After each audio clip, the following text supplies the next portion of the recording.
ಜೀವನದ ದಿಕ್ಕು ಬದಲಿಸಿ ಸನ್ಮಾರ್ಗದಲ್ಲಿ ಪಯಣಿಸಲು ಮಾರ್ಗದರ್ಶಕರು.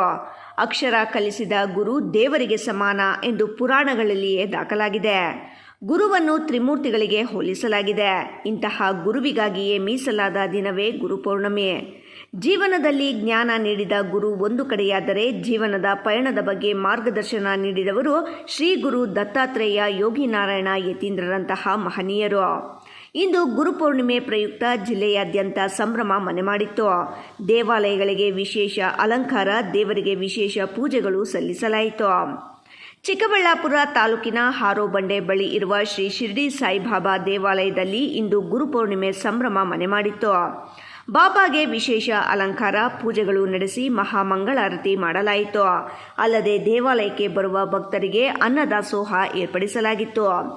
ಗುರುಪೌರ್ಣಿಮೆ ಪ್ರಯುಕ್ತ ಹೆಚ್ಚಿನ ಸಂಖ್ಯೆಯಲ್ಲಿ ಭಕ್ತರು ಆಗಮಿಸಿ ದೇವರ ದರ್ಶನ ಪಡೆದು ಪ್ರಸಾದ ಸ್ವೀಕರಿಸುವುದು ಸಾಮಾನ್ಯವಾಗಿತ್ತು. ಇನ್ನು ಚಿಕ್ಕಬಳ್ಳಾಪುರ ನಗರದಲ್ಲಿರುವ ಶ್ರೀ ಯೋಗಿನಾರಾಯಣ ಯತೀಂದ್ರರಾದ ಶ್ರೀ ಕೈವಾರ ತಾತಯ್ಯನವರ ದೇವಾಲಯದಲ್ಲಿ ಇಂದು ಗುರುಪೌರ್ಣಮಿ ಅದ್ಧೂರಿಯಾಗಿ ಆಚರಿಸಲಾಯಿತು. ಬಲಿಜ ಸಂಘದ ಅಧ್ಯಕ್ಷ ಡಾಕ್ಟರ್ ಜಿಎನ್ ಮಂಜುನಾಥ್ ನೇತೃತ್ವದಲ್ಲಿ ಗುರುಪೌರ್ಣಿಮೆ ಯಶಸ್ವಿಯಾಗಿ ನೆರವೇರಿತು. ತಾತಯ್ಯನವರ ದೇವಾಲಯ ವಿಶೇಷ ಅಲಂಕಾರದಿಂದ ಕಂಗೊಳಿಸುತ್ತಿತ್ತು. ಅಲ್ಲದೆ ದೇವರಿಗೆ ವಿಶೇಷ ಪೂಜೆಗಳು ನೆರವೇರಿದವು. ಮುಂಜಾನೆಯಿಂದಲೇ ಭಕ್ತರು ದೇವಾಲಯಕ್ಕೆ ಆಗಮಿಸಿ ದೇವರ ದರ್ಶನ ಪಡೆದು ಪುನೀತರಾದರು.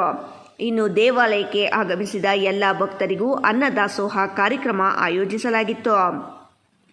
ಈ ವೇಳೆ ಮಾತನಾಡಿದ ಬಲಿಜ ಸಂಘದ ಅಧ್ಯಕ್ಷ ಡಾಕ್ಟರ್ ಜಿವಿ ಮಂಜುನಾಥ್, ಕಾಲಜ್ಞಾನಿ ಶ್ರೀ ಕೈವಾರ ತಾತಯ್ಯನವರು ಗುರುಗಳಾಗಿದ್ದಾರೆ. ಅವರು ಕಾಲಜ್ಞಾನ ಬರೆದು ಜಗತ್ತಿನ ಆಗುಹೋಗುಗಳ ಬಗ್ಗೆ ಮೊದಲೇ ಎಚ್ಚರಿಸಿದ್ದಾರೆ. ಇಂತಹ ಮಹನೀಯರ ದೇವಾಲಯದಲ್ಲಿ ಗುರುಪೌರ್ಣಿಮೆ ಆಚರಿಸುತ್ತಿರುವುದು ನಿಜವಾಗಿಯೂ ಸಂತಸ ತಂದಿದೆ. ಅಲ್ಲದೆ ದೇವಾಲಯಕ್ಕೆ ಹೊಂದಿಕೊಂಡಂತೆ ಬಲಿಜ ಹಾಸ್ಟೆಲ್ ನಿರ್ಮಾಣ ಕಾರ್ಯ ಭರದಿಂದ ಸಾಗಿದ್ದು, ಶೀಘ್ರದಲ್ಲಿಯೇ ಸಮುದಾಯದ ಮಕ್ಕಳಿಗೆ ಹಾಸ್ಟೆಲ್ ಲೋಕಾರ್ಪಣೆ ಮಾಡುವುದಾಗಿ ವಿಶ್ವಾಸ ವ್ಯಕ್ತಪಡಿಸಿದರು.